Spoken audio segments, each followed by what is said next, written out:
Welcome to Floating Leaves Tea Podcast. Are you recording now? Yeah. Welcome to Floating Leaf Tea Podcast. My name is Xiuwen. And my name is Noah. Hello, Noah. How are you doing today? I'm good, thank you. Oh, very good. It's like an English lesson. English lesson. What's your name? My name is Noah. What's your name? My name is Xiuwen. Nice to meet you. Nice to meet you, too. Very good. Lesson 1. You reminded me of my my time in Taiwan when I started to learn English. That's fun. Good times. Reminds me of my Chinese when I first started learning Chinese. 你好吗?你好。你叫什么名字？我叫 Noah. 你呢?我叫秀文。很高兴认识你。我也很高兴认识你。Oh. 好 Okay. I think the listeners out there have enough of this. Yeah, they're tired. Did we turn on the wrong No more, please. the wrong podcast? Now Japanese. 日本人ですか? That's all I can say, so don't worry. It won't go longer than this. Spanish, I'll be able to roll a couple more than that. Yeah. Cantonese also 2 sentences. Okay, it's enough about language. My goodness, it's about tea. So what tea are we going to drink today? Today we are drinking Taman Shan Hong Shui GABA oolong. Yay! We tried to record this tea. I think we've tried to record it actually a couple times. And we'll try one more time.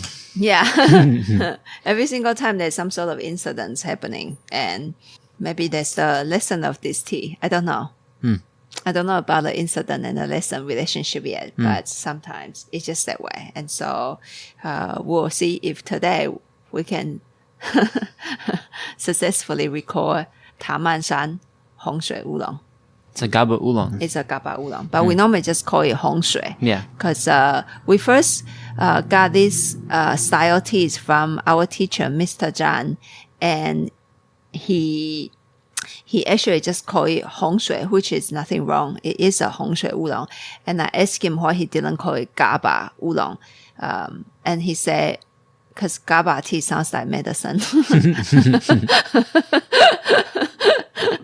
And I said, oh, okay, sounds good. So we kind of, we just continue to call it Hongshui rather than GABA, but it is a GABA Hongshui oolong. So let's see the first infusion. This tea is a tea that I drink every day. Kind of like the Lala Shan Hong Shui back when we had that tea, which is from the same farm, by the way. From the same farmer. Slightly different location.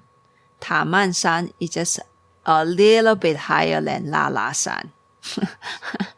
But they're neighboring peaks. Yeah. But yeah, this tea is, for me, is really addictive. I start drinking this tea and it feels so relaxing that I feel like I haven't finished my day if I haven't had this tea at least one time. And you also attempt multiple times to drink it at nighttime. Yeah. And you will find. No problem. Okay. Yeah, I drink this after work sometimes. I drink this before coming to work. Sometimes I drink it both. The first infusion always reminds me of olive oil. Olive oil? Yeah. On what way? The greasiness? I mean the oiliness?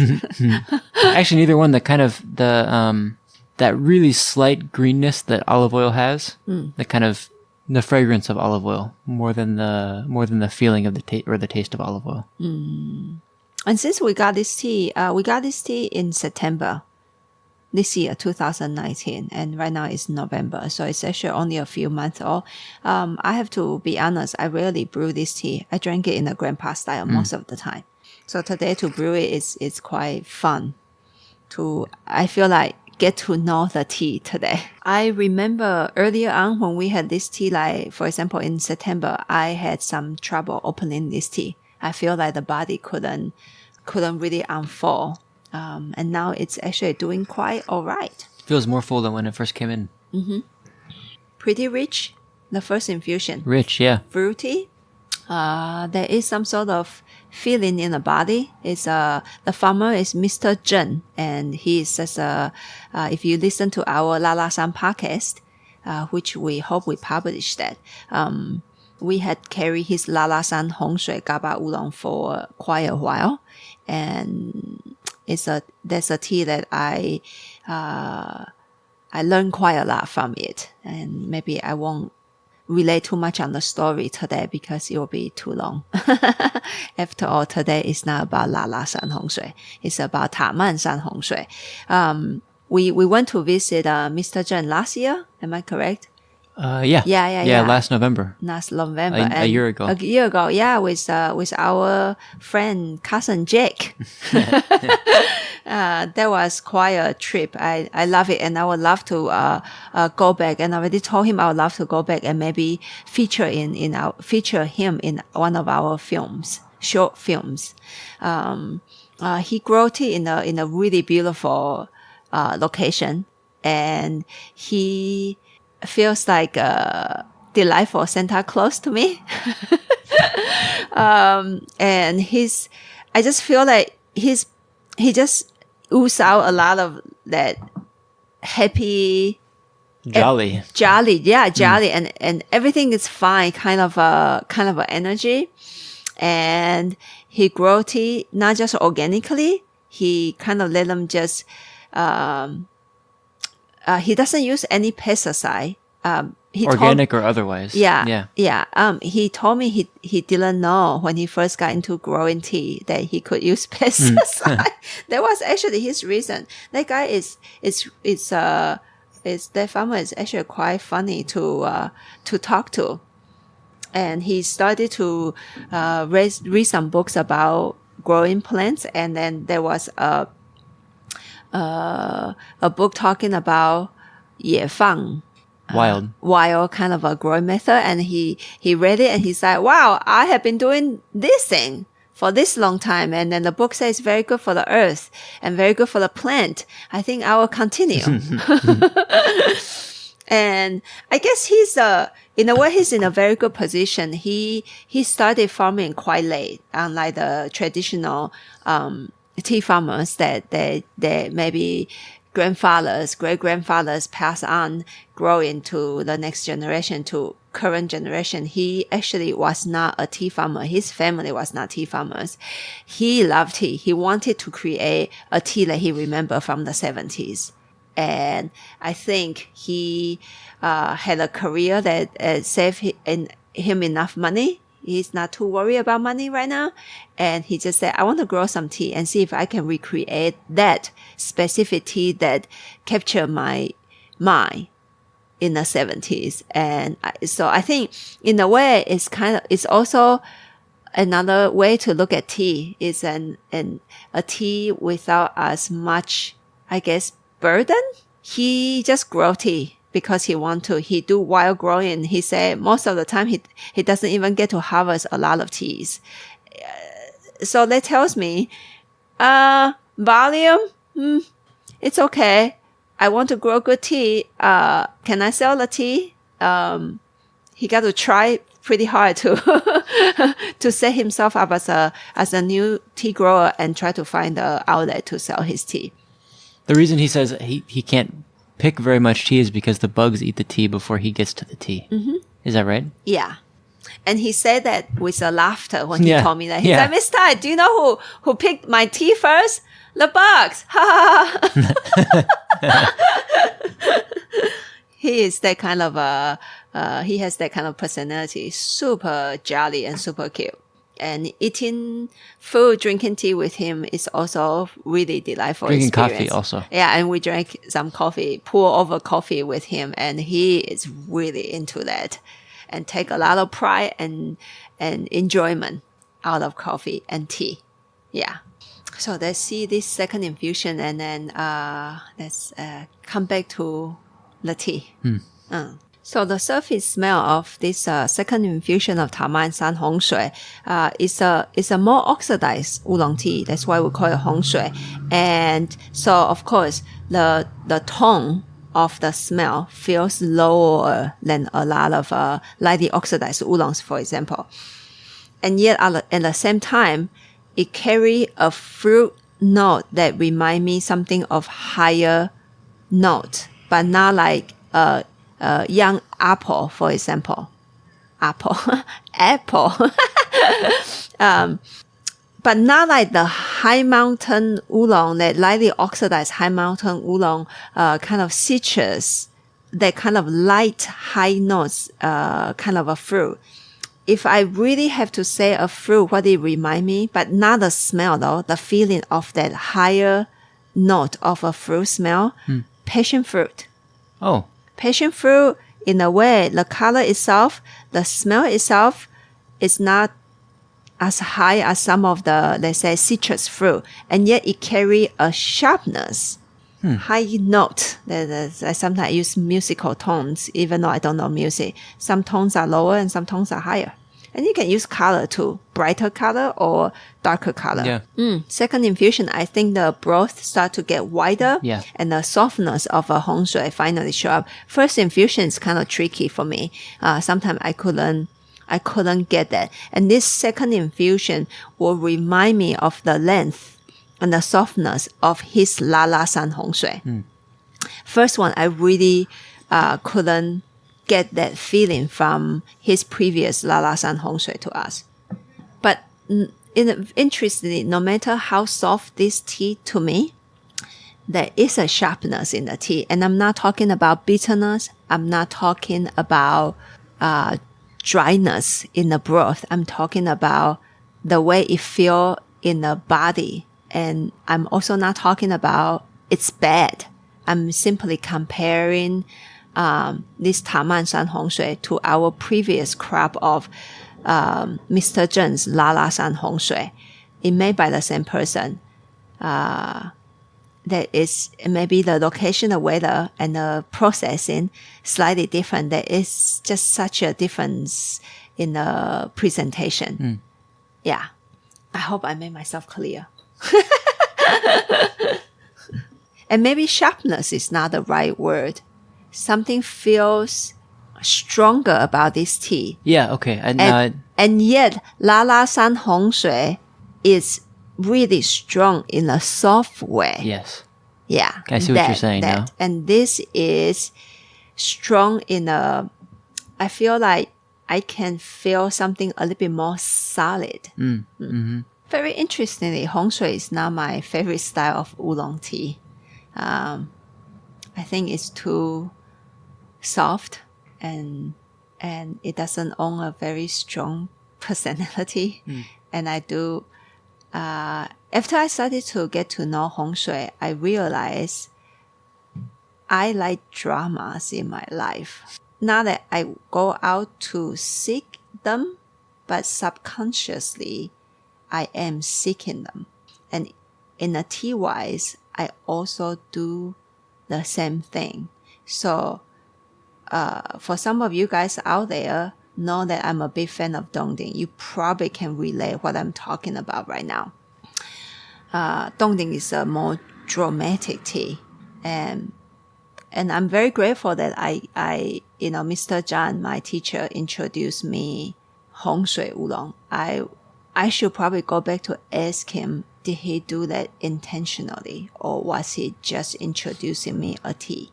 And I remember when I first drank Lala Shan Hong Shui with him, I couldn't really understand the tea, and I asked him why he liked the tea, and he told me a reason, and I still couldn't understand it until today. I couldn't understand it, and he told me on the spot 2 years ago, you won't be able to get the tea this way yet. So this tea is very, in a way, for me personally as a human, it's a very interesting tea to learn. And yet I slowly understood what the teacher told me about the tea. And then in these past 2 years until today, that if I have to use the word addiction, I will say, I'm not sure if I'm addicted, but I am craving almost every single day about this tea. There is something about this tea, even though due to my personality, he did say, Mr. Zhang, my teacher, did say, I couldn't, interesting, huh? He didn't say, I couldn't get the tea fully because of what my tea level is. He said I couldn't understand the tea in the way he wanted the tea to be, or the tea supposed to be, is because of my personality. And these past 2 years, I thought about it, here and there, and realize who I am a little bit here and there. And I realized, yes, it is my personality that I can get this tea. And it's still my personality that I still can get the tea. But the tea is still working. I crave for it every single day. And the feeling is different from the other teas. I crave for other teas because I love its in a way, fullness. It's big flavor, it's exquisite texture, it's full body. This is a tea without much conflict. That's right. Thank you. Yeah. There's not a huge, like you say the word drama. There's not a lot of up and down with this tea. It's just pleasant pretty much the whole time from the start. Yeah.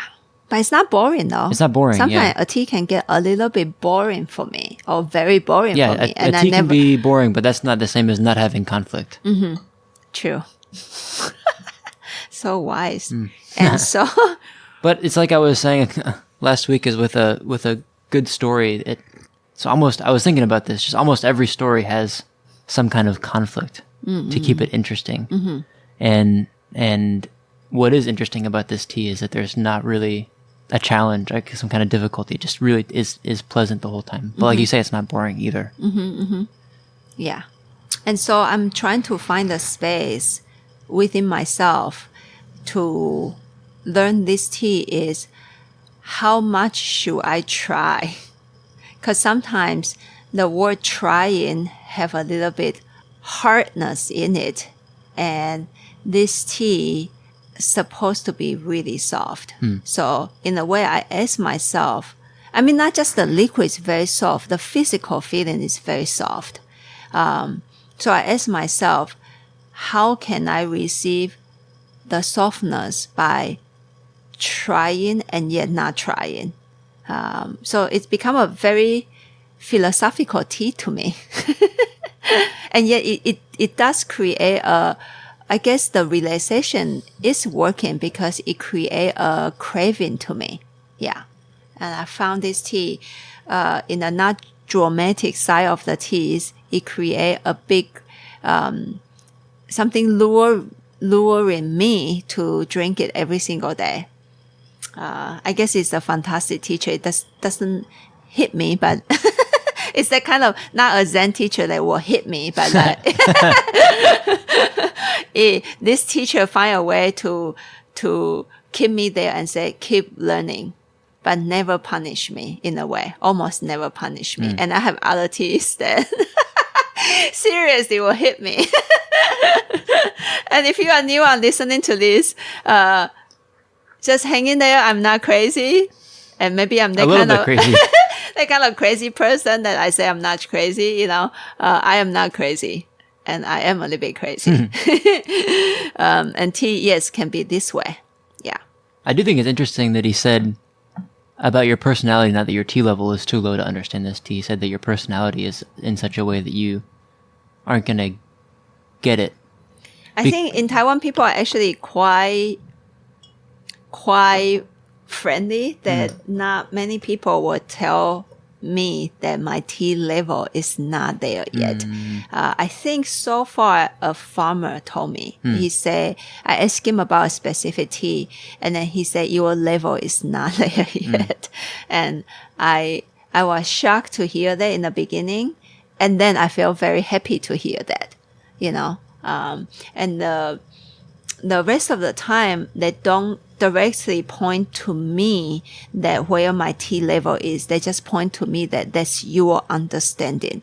You got to use your way to understand teas and to choose teas. Therefore, nobody ever on the tea table tell me which tea is better. Nobody will do that. in Taiwan, at least in Taiwan, when I purchase tea, and I come to really appreciate this style of teaching. It is true. Only I can pick the teas, choose the teas. And sure, yeah, I struggle through it many times. But I think learning without struggling, what kind of learning is that? And it doesn't mean that we have to suffer all the time, because sometimes you do come to that space, say, oh, okay, I think I get a little bit now. Yeah. OST gets so deep.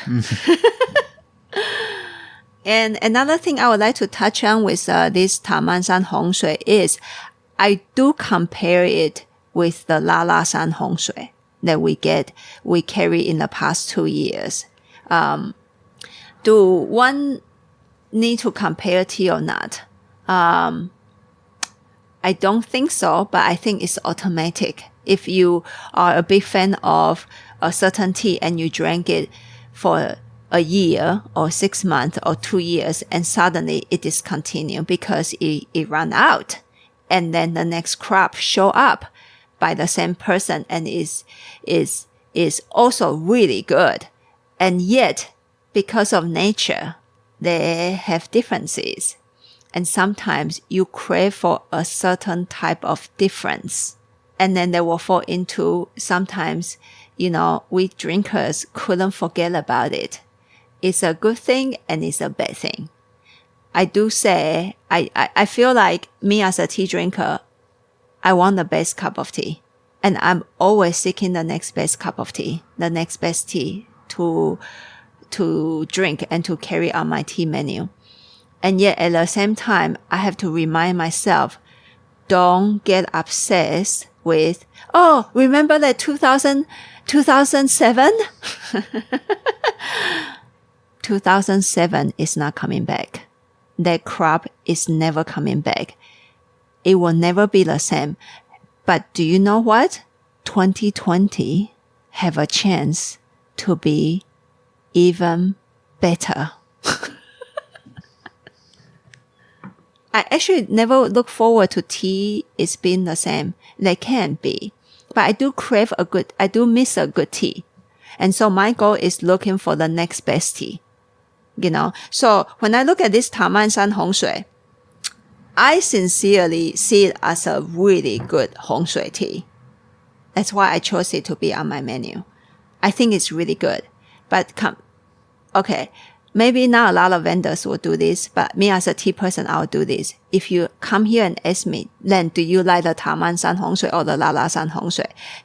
I will have to honestly answer you, I like the Lala Shan just a touch better. Because the feeling of the tea is a little bit longer. I like the tea just a little bit better. And you know what? It's gone. It's gone. It doesn't exist. Maybe it's just in someone's house somewhere. Yeah. Our customer probably still have 2 pounds of that tea. Yeah. You guys can go drink it with her. Bother her. I almost have none. I have a little bit, maybe some leftover sample bags here and there. Some stale little pieces in the bottom of a bag that we're still obviously going to drink. Yeah, we are still drinking the tea. I think I do have to compare if a tea is better or not better, but I am not going to discontinue a good tea if I'm making myself very clear here. And I do see the quality of this tea.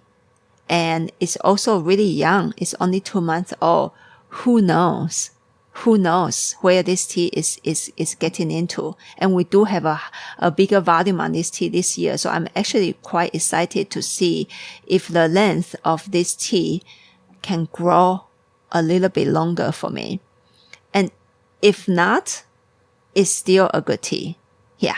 And it's so good to have a good Hongshui on the menu, because I know a lot of you guys out there, and some of you guys, maybe not a lot, got addicted to Hongshui just like me. And so without a cup of Hongshui every single day, it's kind of brutal. Tea does make everyday life feel better. I think whatever tea that you are into does make your life feel better.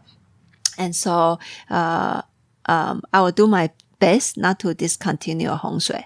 And I'm looking forward to this Hongshui opening, and I'm looking forward next year or next crop or next 2 years, an amazing Hongshui is gonna show up. It's gonna show up. It's on a boat.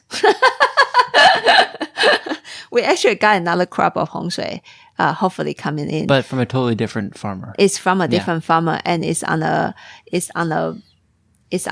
boat somehow.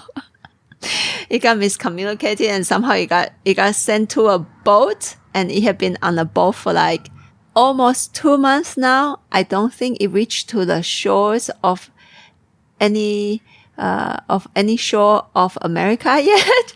I'm waiting for the news. And if you ever arrive, I will consider it to be my best Christmas present. So get your fingers crossed for me as well.